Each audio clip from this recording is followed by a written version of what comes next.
Hi, everyone. Good afternoon and welcome to the Committee for Justice's virtual panel discussion, the recent Supreme Court vacancy and judicial confirmation mayhem.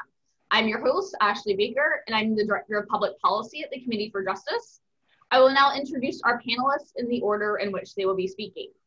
Gary Marks is President of Madison Strategies and currently serves as the Senior Advisor to the Judicial Crisis Network. He launched Madison Strategies in 2013 after serving almost 3 years at the helm of the Faith and Freedom Coalition as the Executive Director. Prior to joining FFC, he was Vice President of Century Strategies, heading up their Washington, D.C. office while also serving as Executive Director for the Judicial Crisis Network, which works to confirm judges to the nation's courts who follow judicial restraint in written text of the Constitution. Elias Shapiro is the director of the Robert A. Levy Center for Constitutional Studies at the Cato Institute and publisher of the Cato Supreme Court Review. Before joining Cato, he was the special assistant advisor to multinational boards in Iraq on rule of law issues and practiced at Patton Boggs and Clearly Gottlieb. Shapiro is co-author of Religious Liberties and Corporations, Hobby Lobby, the Affordable Care Act, and the Constitution, and editor of 11 volumes of the Cato Supreme Court Review. He has contributed to a variety of academic, popular, and professional publications and regularly provides commentary for various media outlets. Shapiro has testified before Congress and state legislatures and has filed more than 300 amicus briefs in the Supreme Court. I should also point out Ilya's recent book, Supreme Disorder. You can all find it on Amazon, and I'm sure Ilya will have a lot to say about it. It's a very timely topic right now, obviously. Casey Maddox is Vice President for Legal and Judicial Strategy at Americans for Prosperity, where he advocates for a legal system that respects the rule of law and protects individual liberty. He also serves as a Senior Fellow for Free Expression at the Charles Koch Institute. For over 15 years before joining AFP and CKI, Casey's legal career focused on defending the First Amendment rights of students, faculty, families, healthcare workers, and religious organizations. Casey previously served as director of the Center for Academic Freedom at the Alliance Defending Freedom. He has also testified 3 times before congressional committees. Casey has a JD from Boston College School of Law and a BA in Government and History from the University of Virginia. A few housekeeping notes first. For the question and answer portion of this webinar, I'd like you to send me your Q&A through the Q&A function that you see at the bottom of your screen. That way I can ask the questions to the panelists. Instead of me having to call on the attendees. That makes things a lot easier on my end. So feel free to send those anytime throughout the course of the panel. And with that, Gary, the floor is yours. Great. Thank you so much, Ashley. It's great to be with you. I'm honored to speak about this most important Supreme Court vacancy in our lifetime. And that's saying something. I'm honored to be here with Casey and Ilya. They're just amazing leaders. So I'm glad they let me go first because the wisdom is going to be flowing after me. But first off, I have to say everybody has a story about where they were when they heard of the passing of Ruth Bader Ginsburg.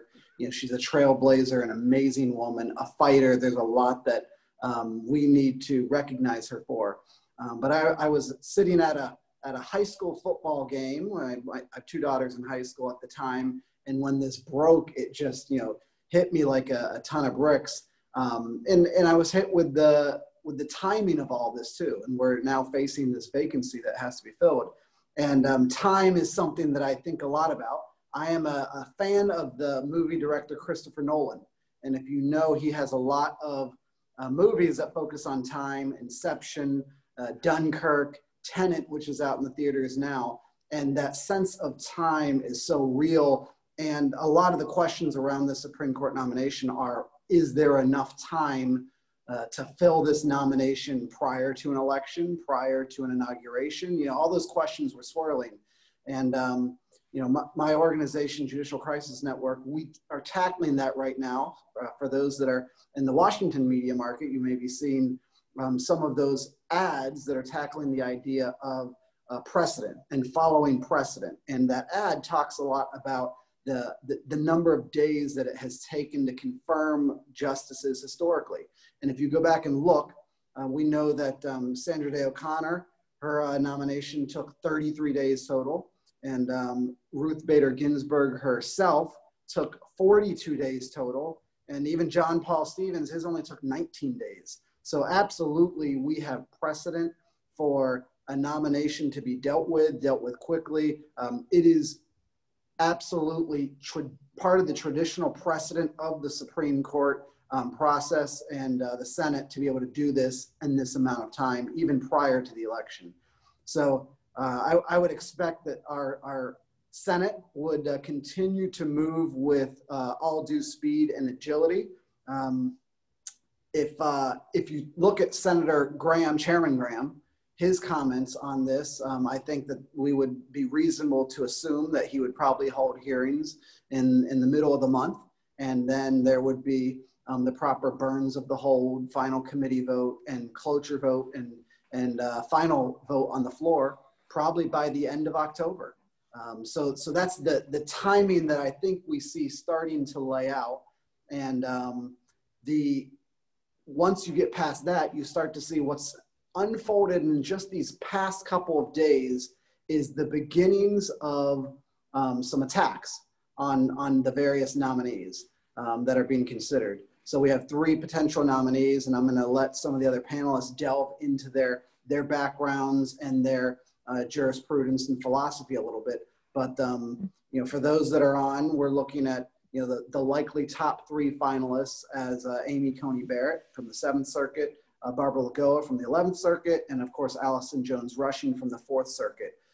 All amazing conservative women who have a history, who have a record, and I think all of them also in the same vein of Ruth Bader Ginsburg are trailblazers. You know, a number of them are mothers, judges, and they have the type of experience, I think, that will be a great addition to the Supreme Court, no matter who the president picks on this Saturday at 5 o'clock. So I think we'll all be tuned in then. I hope that folks will take a look at our ad. They can see that at judicialnetwork.com. Initially, that's a $2 million buy. It includes 6 or 7 states total. But that'll be the first phase of our efforts to make sure that whoever the nominee is, they have a strong and robust defense, because again, those attacks are coming in fast and furious. In particular, we're starting to see some very sad attacks in terms of religious bigotry. This happened in Amy Coney Barrett's committee hearing. Dianne Feinstein famously said, you know, when I look at your record, I see that the dogma lives loudly in you and speaks in terms of that religious dog whistle that Dianne Which sounds Feinstein like a rejected Star Wars line, really. I think that's right, Ilya. We do need more Star Wars references in this, so I count on that. But that's the type of thing that then began to become a pattern. We saw Brian Busher, a nominee from Nebraska. He was attacked for his membership in the Knights of Columbus. So sadly, this is a pattern. This seems to be the tack that is going to be taken with hearings upcoming. All of the women that are being considered are women of faith. So I think that we can expect that. I just want to note, you know, one thing, going back to 1960, John F. Kennedy, I think, said it very well to the Greater Houston Ministerial Association. He said, "I believe in an America that is officially neither Catholic, Protestant, nor Jewish, and where religious liberty is so indivisible that an act against one church is treated as an act against all." I think that's the spirit that we need to go into this next phase with. And no matter who the nominee is, I think that that's going to be important for us to note as we ready for the battle to come. So I'll leave it at that. Great. Thanks for that, Gary. I want to take a step back and talk about how we got to where we are. I mean, I wrote my book, Supreme Disorder, Judicial Nominations in the Politics of America's Highest Court, in the wake of the Kavanaugh hearings, wanting to understand a bit more. You know, a lot of us, especially those of you paying attention to this call, know the history from about Robert Bork onwards. But what role has politics played before that? When did it start playing a role? And is there anything we can do to dissipate the toxic cloud over the nominees now? And it turns out politics was part of the judicial nomination and confirmation process from the very beginning. I mean, that shouldn't be a surprise. We have a nomination by the president, who is a politician. to be confirmed by senators who are politicians. So regardless of analyses or accusations of what justices do once they're confirmed on the court, whether that's a political body, that's a separate question. But in terms of the nomination and confirmation process, I mean, look, George Washington had a nominee rejected. We've had a lot of presidents have tough times for various reasons and consider things like geographical considerations, different factions within their party, different factions within the other party whose support they needed in the Senate, what their position was on issues from slavery to railroad regulation to how to get out of the Great Depression to the Civil War, World War II, all of these different things.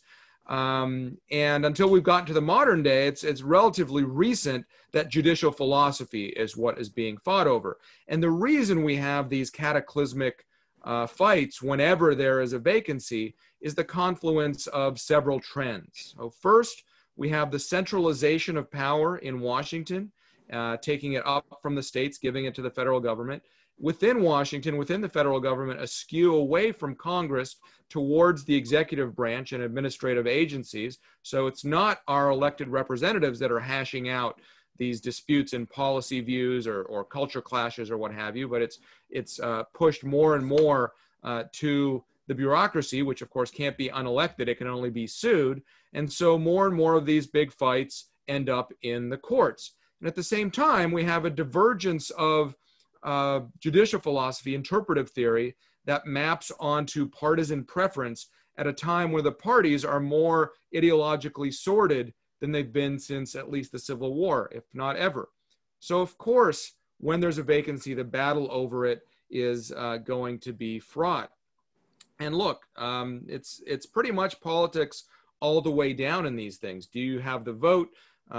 Thinking through the game theory of what happens if you do this or if you do that, or if you nominate this person versus that person, will it mollify this constituency? And then since the 30s, the outside groups have been coming in. You know, that didn't start with the Bork precedent, but unions, the NAACP, other organizations starting in the 30s, really growing more in the 60s and then the 80s, have played a role as well. And the basic fact is, and this dovetails with what Gary was saying, the biggest determinant of whether a nominee is confirmed, whether in an election year or otherwise, this shouldn't be surprising, is whether the same party controls the White House and the Senate. When you have that unified government, the confirmation rate is about 90%.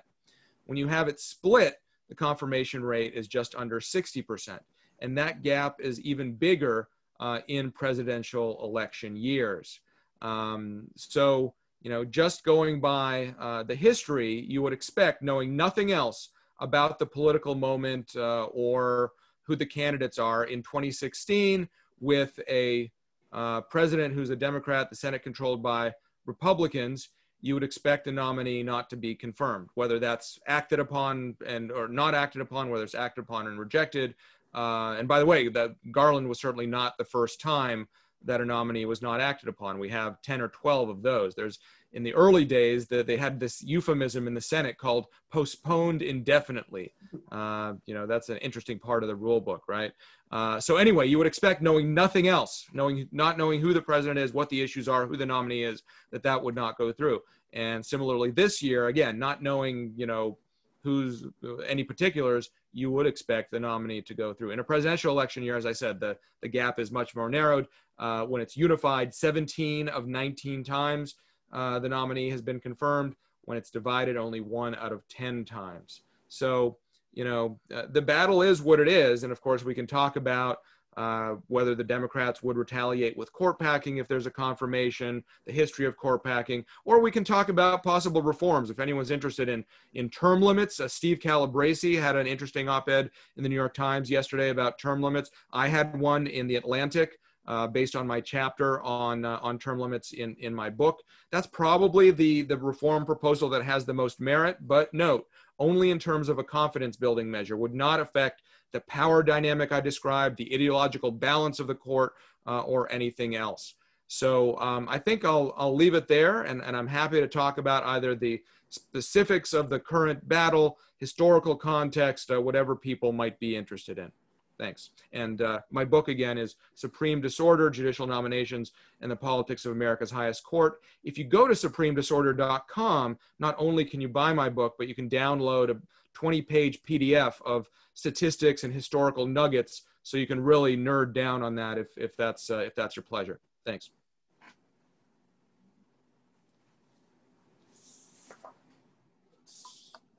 You're muted, Casey. You're muted.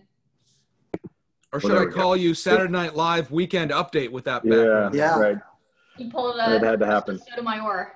Yeah. Now, I was saying, Ilya, maybe you could, drop a link into the chat for people who might be interested in this book. So, look, I think that what I was going to say is essentially probably less eloquently what Ilya just said. Ilya has the advantage of just having written a book on this, but I think it's largely the same point. At Americans for Prosperity, we are geared up with our grassroots activists around the country to engage in support of a qualified principled nominee.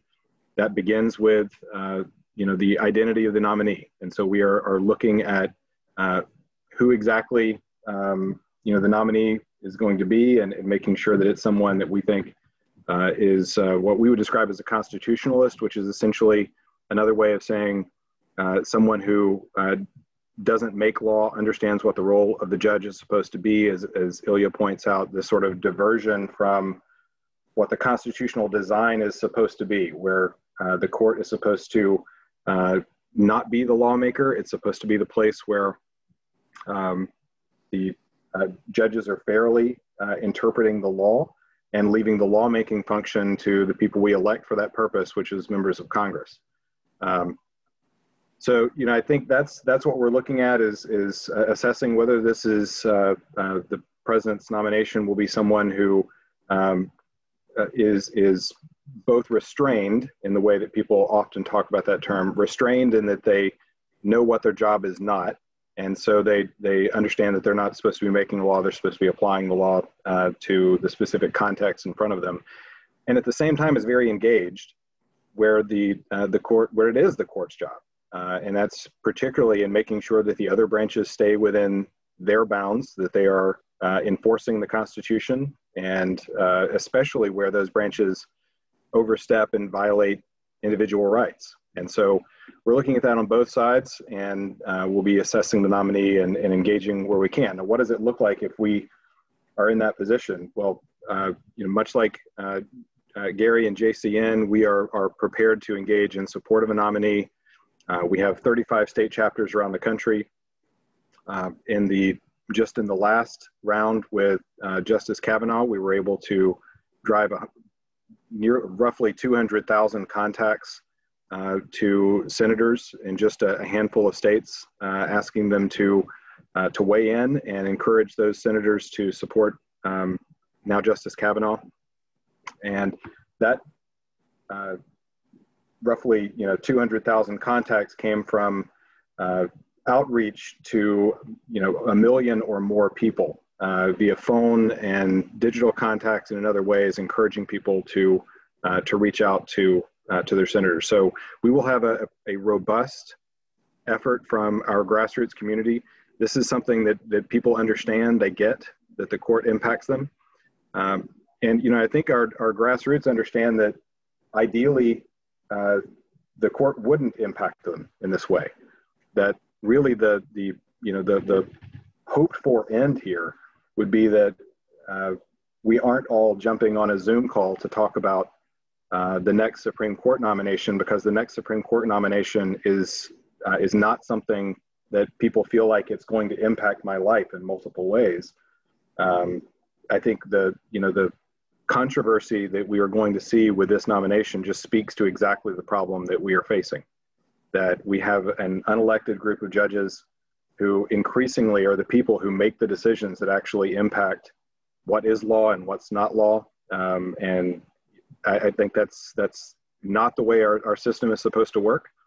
And so, it's unfortunate that it's going to be I think probably a more contentious process than we would like, but it basically just speaks to exactly the problem that getting the right kind of judges on the court is designed to try to solve for. That we will have a court who is focused on what its job is and not looking to do the jobs of other branches. So that's basically where we are. We're looking forward to seeing who the president's nominee is, and then engaging our grassroots in support of such a nominee if they are someone who understands that role. Thank you, Casey. So to start off the discussions segment, what kind of attacks have we seen so far already, aside from the religious bigotry that we've seen? It seems to me like, this being my, if you include, I guess, Garland, fourth confirmation, it's all a broken record by now, right? We're all losing our health care. We're all going to go live in a handmaid's tale, or at least I am apparently, getting kind of old by now. So what exactly have we seen so far, and what are we going to see in weeks to come? I think that's for Gary. I'm a simple constitutional lawyer.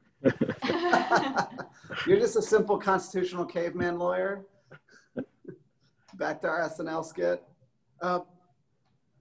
We've obviously seen initially, back to the handmaiden's tale, attacks on people of praise, which is a group that Amy Coney Barrett was a member of. Again, this is not some secret society. There is not some special secret vow that has been taken. This is a group where you can see exactly what their pledge is on their website. You can see what the organization is all about. This is a mainstream religious group, and if we're going to be digging into the types of denominations that each type of person is engaged with, this is a very, very difficult slope for us to head down. How many different flavors of Judaism and Christianity and do we want to get into? And then this is a never-ending slippery slope, which is really dangerous for America. We go back to our Constitution talking about there is no religious test. That is a timeless principle that I didn't think that we would have to remind America about, but let this be a teaching moment.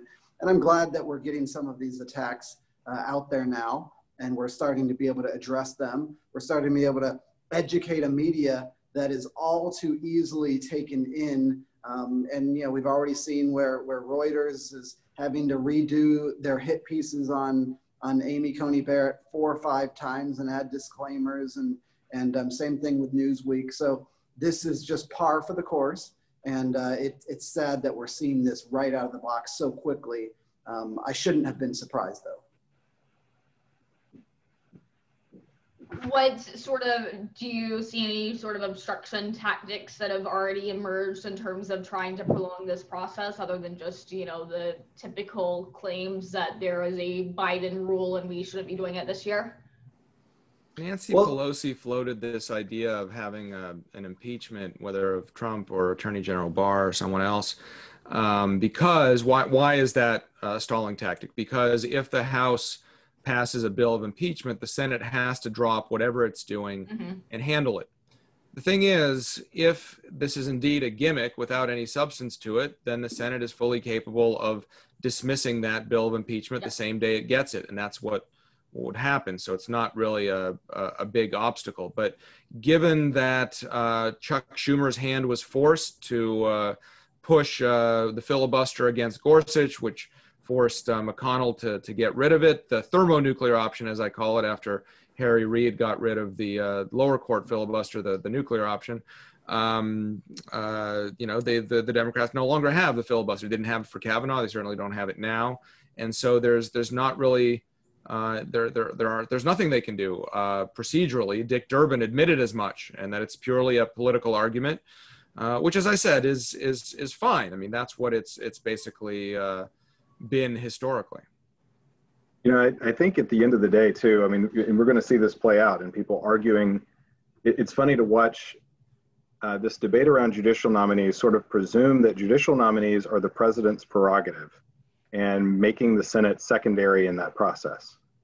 And, I think, for the reasons we were discussing earlier, this sort of abdication by Congress of its role, I think it's not a worst case scenario if what ends up happening here is that the Senate realizes that it actually is supposed to serve as a check and a balance.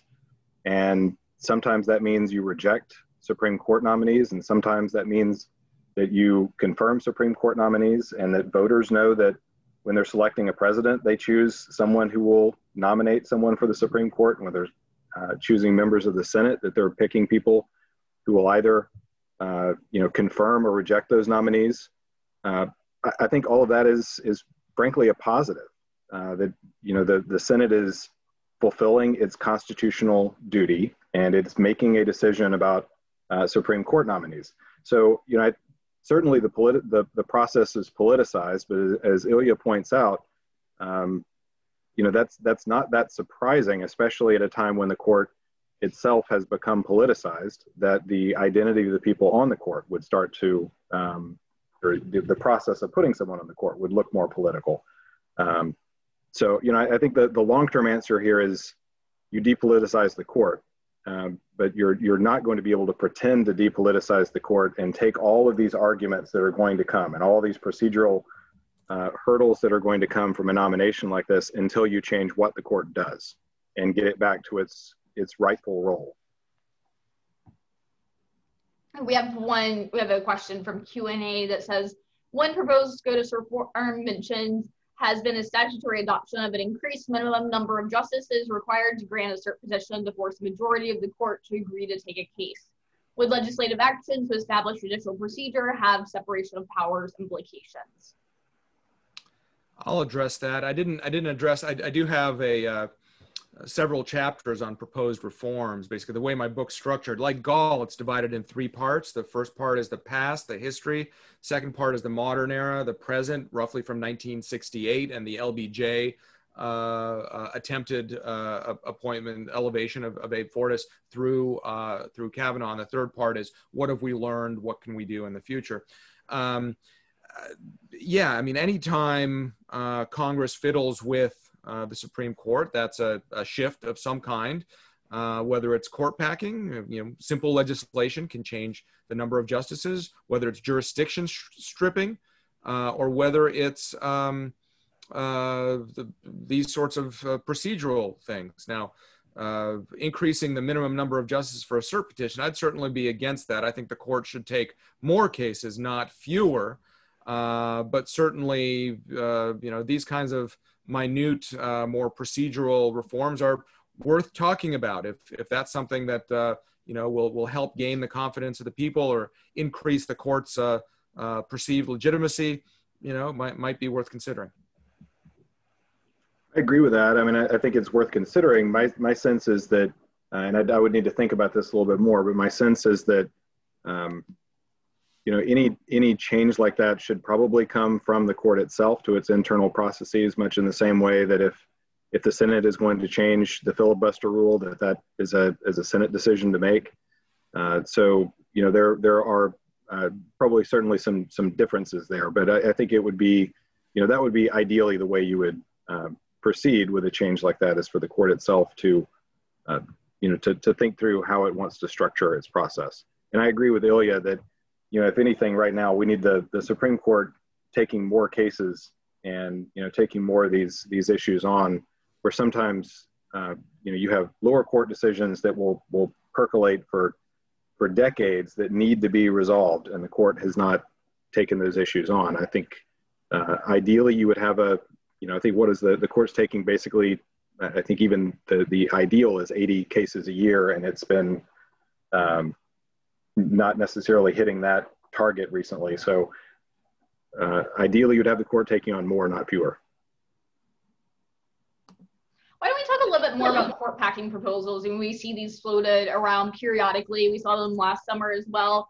And packing the court's actually something that's extremely difficult to do, and that's something that's left out, is that it's nearly impossible to actually have a Democratic president and a Senate and House all agree on this. I think there are, at least even on the Democrat side, some that would be against the court packing proposals. Usually it's more of a threat. There are also studies that show that it's also a threat that influences the court itself and influences the direction of the Chief Justice more so than it does actually. It's never actually worked to pack the court. So what do you all have to say about those proposals? Yeah, Ashley, I think that's a great question, because we go back to the Democratic presidential primary, And we saw a couple cases, major one with Mayor Pete Buttigieg. He had a court packing plan that he put forward. We also had Senator Elizabeth Warren jump on that bandwagon as well. But it wasn't something that saw major traction. You had Ruth Bader Ginsburg herself tamping down on that and trying to make sure people understood that that's not a way that she would go. And then recently we had Dianne Feinstein herself just yesterday saying that that's not a direction she would head. Joe Biden has been a little bit all over the map. At the moment, he's non-committal on that, but it is something that's going to divide their own side. And put it this way, if you're trying to get a court packing scheme done, you're going to count on having a new, more robust Democratic majority in the Senate to do that. Think about what that majority would look like. Think about the types of senators that would be getting elected. A senator maybe from North Carolina like Cal Cunningham, Senator, the astronaut Kelly from Arizona.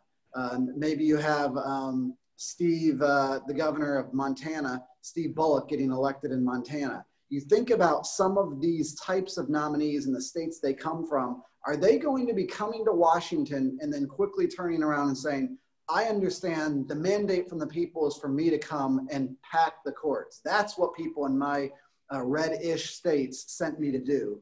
I would be surprised necessarily if there was a really strong, robust majority pushing for that in the near term. But it is certainly something that's going to continue to drive the progressive left wing. That radical base is only gaining in power in terms of the Democratic Party. And this is a real problem for them.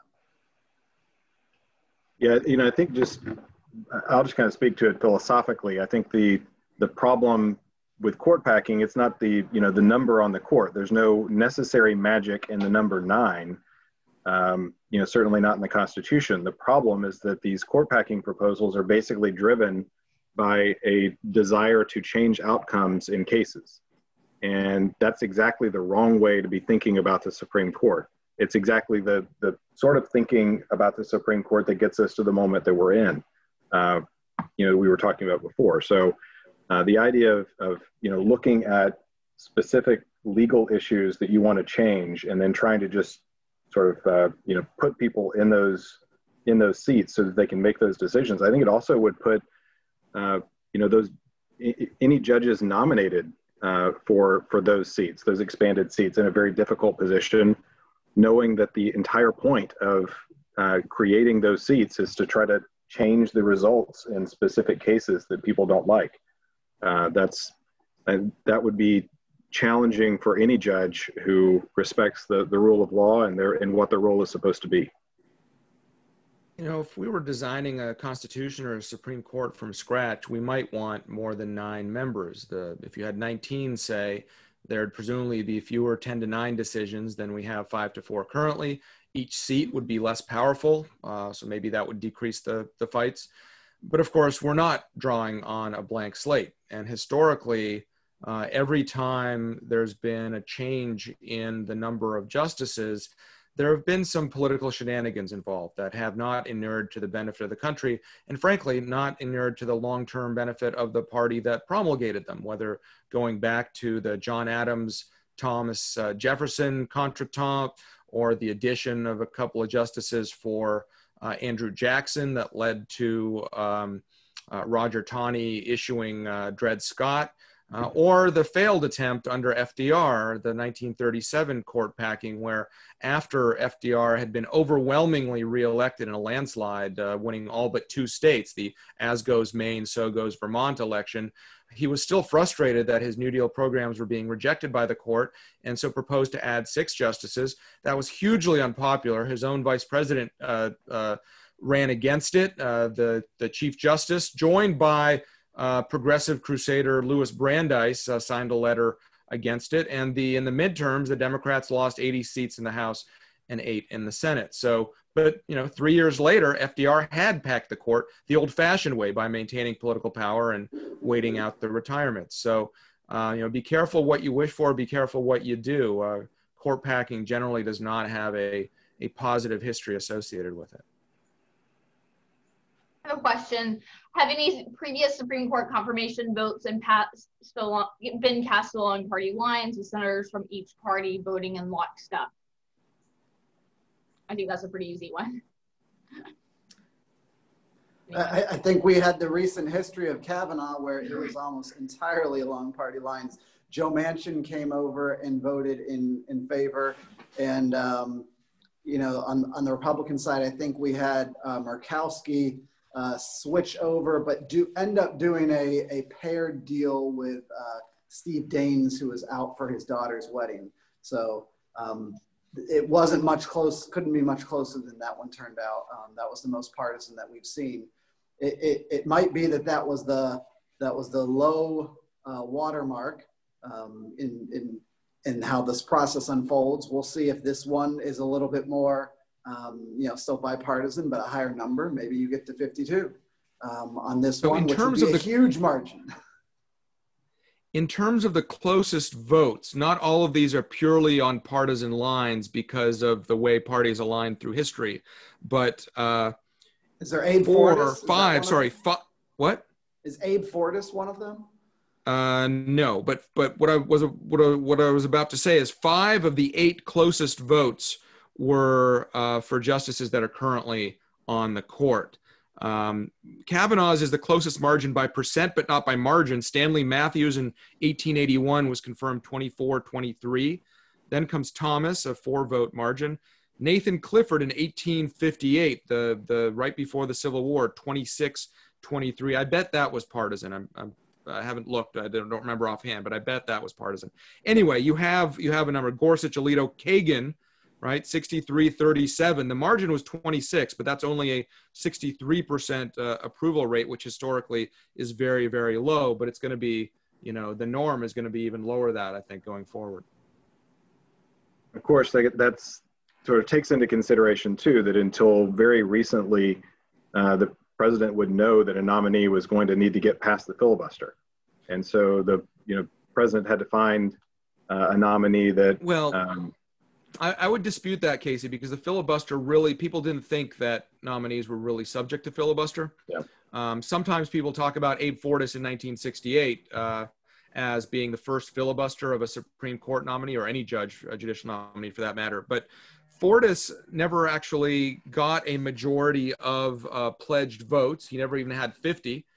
And there was bipartisan opposition to ethical concerns. It was a different scenario. It certainly wasn't a partisan, whether you call it a filibuster or not, but he was an exception. It was not, we object to the job that he's been doing on the bench. It was these ethical concerns against his elevation. And, Thomas was confirmed 52-48. Alito was confirmed 58-42. They could have been filibustered, right? But that was just not considered an option, or at least 25 senators tried to filibuster Alito, including Biden, Clinton, Schumer, and Obama. But, Right.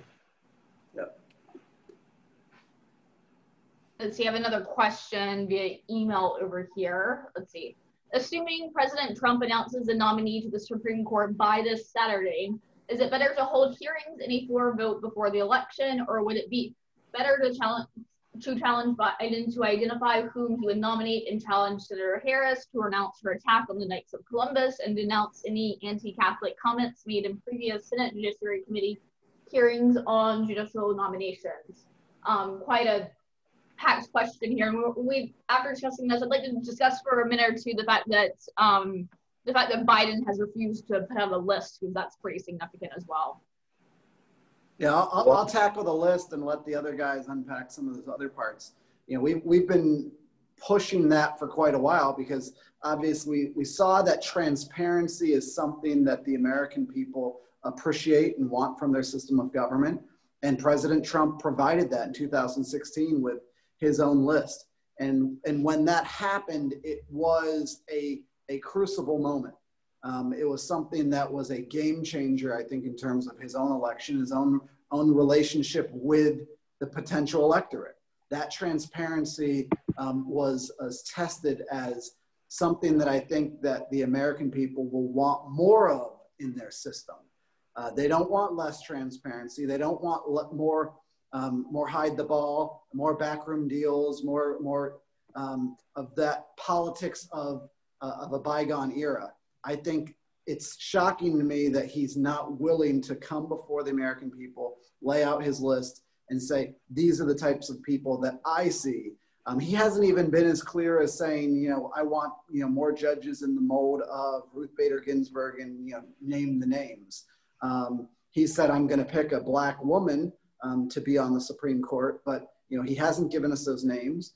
And I'm surprised that he hasn't been willing to do that and stand behind it. I'm not surprised. And I put a link in the chat to a Wall Street Journal op-ed I had 3 weeks ago entitled, "Why Won't Biden Talk About Judges?" And there are a number of issues there. One general, that the judges issue, the Supreme Court issue, generally benefits Republicans rather than Democrats, so they don't want to be on this ground. There's a reason that Hillary Clinton hardly mentioned Merrick Garland 4 years ago. In part, that was to give herself wiggle room not to renominate him should she have been elected. But in the Democratic virtual convention last month, there was no mention of Garland, no mention of Ruth Bader Ginsburg for that matter. That's 2 conventions in a row that there's been no mention of Garland, by the way.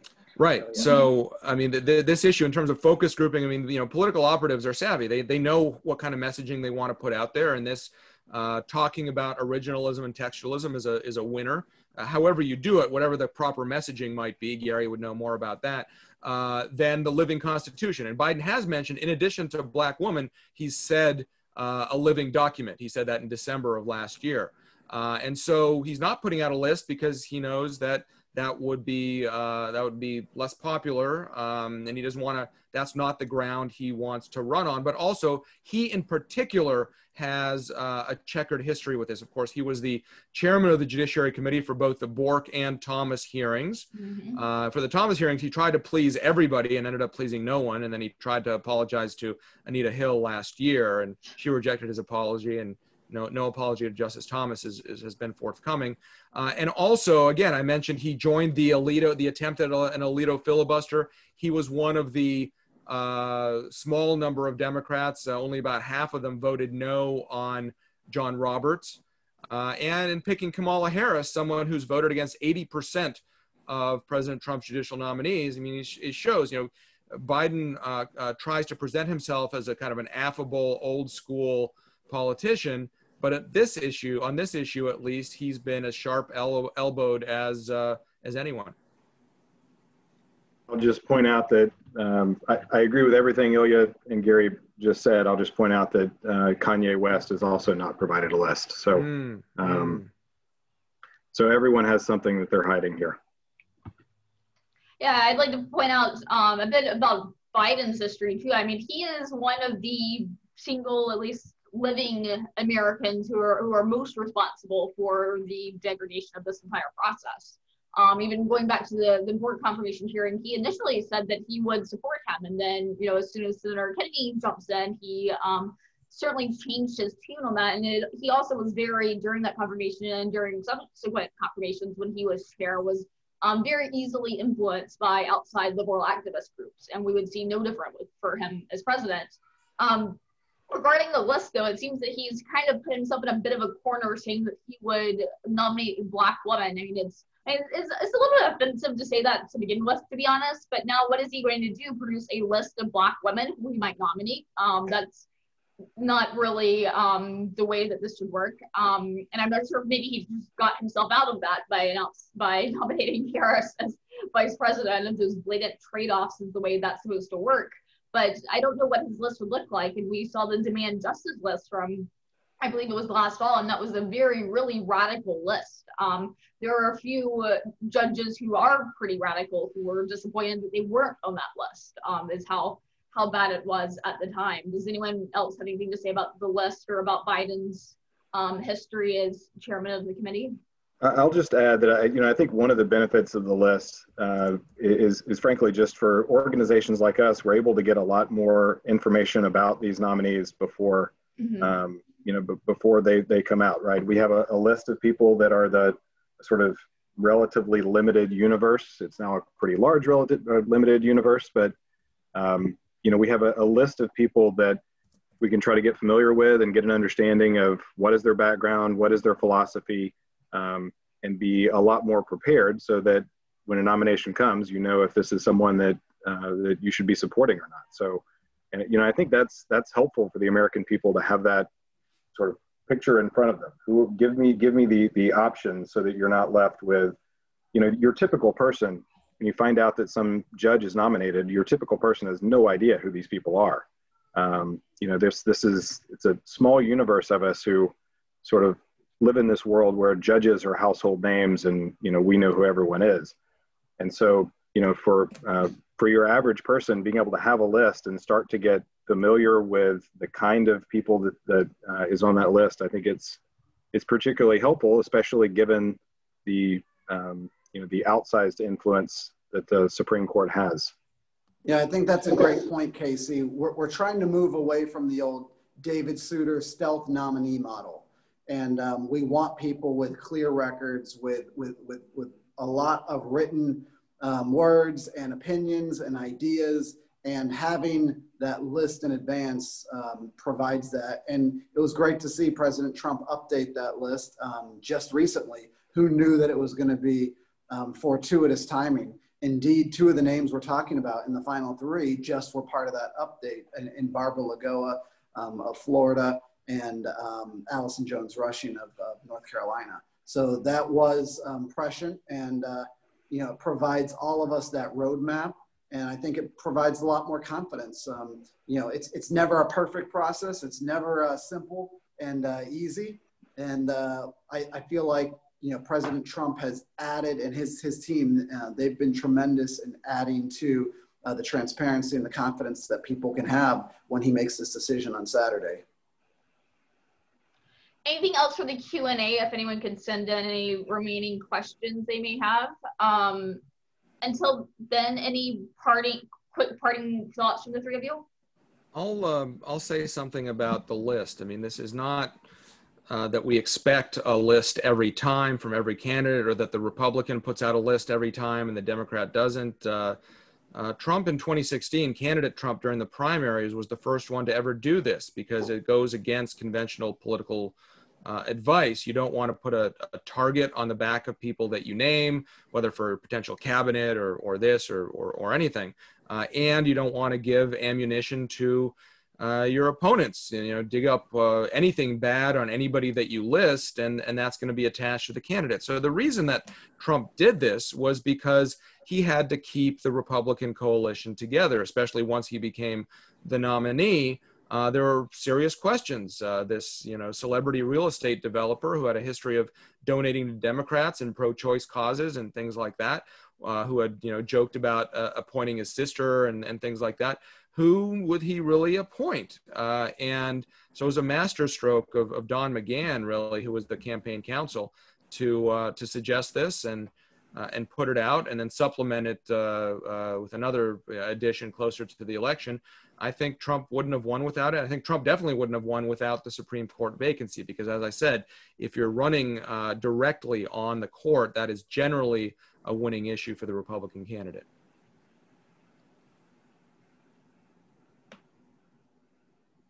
Here's another question. It says, I'd be interested to hear the reactions on the question of confirming before or after the election date, if that has not been addressed already. Sure, I think it can be done. I think there's more than enough time to make that happen. Again, I mapped out a picture that would have, hearings in the middle of October, and then be able to have the cloture vote and final vote before the end of October. And I think that the charade of meeting with a potential, with a Supreme Court nominee is over in terms of Democratic senators being serious in terms of their consideration. So you can certainly streamline the process from that perspective. Also, all three of these nominees have recently gone through confirmation hearings in the Judiciary Committee. So this is a process where you just need to update things from the recent past, and this won't take a whole redo. We also don't have any of these three nominees that served in a presidential White House like Brett Kavanaugh did, and would have thousands and thousands of documents that need to be pulled from a presidential library, and that whole documents war that we've seen people use to just drag things out. So there's a number of reasons why this can be streamlined and it can be done before the election. To clarify the previous commenter's question, it seemed that he was asking whether or not it would be strategic to confirm before or after the election date. Well, that likewise is going to be a Gary question, not not for me. We haven't taken a position on that process. That's up to the Senate to figure out, kind of when and where. Our focus is, is basically on the substance of the nominee. But Gary, I'm sure probably has some thoughts on that. Well, when you get to the question of strategy, you further ask the question, whose strategy? Is it strategic in terms of the Senate's strategy for senators to be elected or reelected? Or is it in terms of the president's strategy to be elected or reelected in his case? So the question is different depending on who you might be asking. I have every confidence that Senator McConnell, as he's done with the Kavanaugh and Gorsuch battles, will lead through this and get us to a very unified place that everyone's happy with, and I tend to think that there's no reason why this wouldn't be done before the election. Yes, I'd like to echo Gary's thoughts there as well, that this should happen before the election, and I think McConnell will lead us to that place. Anyone else thoughts on that? None. Any concluding thoughts? I think we're finished with questions for the day. I do, but Supreme Disorder, Judicial Nominations in the Politics of America's Highest Court, available for purchase at your local bookstores, online, and if you go to supremedisorder.com, you can download that statistical appendix as well. So I hope you enjoy it. I hope it both enlightens and entertains. If you like the kind of commentary I gave today, then you'll like the book. And if you didn't, I apologize, but still buy the book. Another from Q&A, it says, I vote for October 23rd, the anniversary of Judge Bork's defeat. This is coming from Robert Bork Jr. Just for the record. A great American. Yes. Love Bob. Okay. No more questions. I've got some final thoughts, but I want to let Casey go. Go ahead. Well, the only other thing I was going to suggest was basically just I will drop into the chat. If you're looking for a way to engage, there's our letter that you can sign there digitally and pass on to others. We'll have a lot of other efforts coming pretty soon to try to encourage grassroots to reach out to their senators. But there's your first opportunity if you haven't taken one already. Great. I was just going to say, some people ask me, what is the crisis that you're talking about in terms of the Judicial Crisis Network? Well, the crisis is judicial activism. And it's been, at the root caused by this living constitution idea that's been plaguing our judicial system for decades. And that's the crisis we're speaking of. I'm not looking for a court that is a pro-Second Amendment court or a anti-immigration court or a certain, you name the issue. I'm looking for a court that is focused on being faithful to the text of the Constitution. That's the proper role for judges, and that's the idea behind the American concept of self-government. That's where we want to get back to. And, moving our court system away from being super legislatures, I think that that's something that can unify all Americans go forward and move past the disorder that Ilya's book talks about so well. Well, Gary, far be it from me to advise a political strategist like you, but I wonder whether getting away from the term judicial activism would do anything, because everybody, whatever your perspective, criticizes opinions and judges you don't like as calling them activists. It's really become a vapid term. And so I wonder whether, whatever other terminology might work. I like to talk about just the substance of the matter, originalism and textualism, and talk about the meaning of the Constitution and enforcing the text rather than making it up or trying to divine some legislative intent or what have you. But get away from arguing about modes. Are you too active or restrained or what have you? Just say, are you right in your theory of how to apply the law? I can buy into that. Whatever we can do to educate the American people and put pressure to bear. But I believe we've begun to move and turn the direction of this ship around. It's kind of like turning around an aircraft carrier. You can't just slam the brakes on. It's going to take a little while, but however we can do that, I'm with you.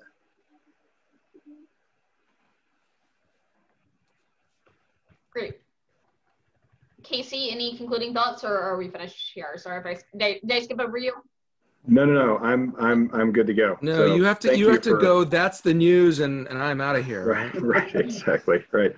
This is my fancy new map. Right. That's just in time for COVID in my basement. I love it. Well, thank you all for tuning in, and this will be available later on YouTube. I'll post the link. I'll send it out to the panelists as well.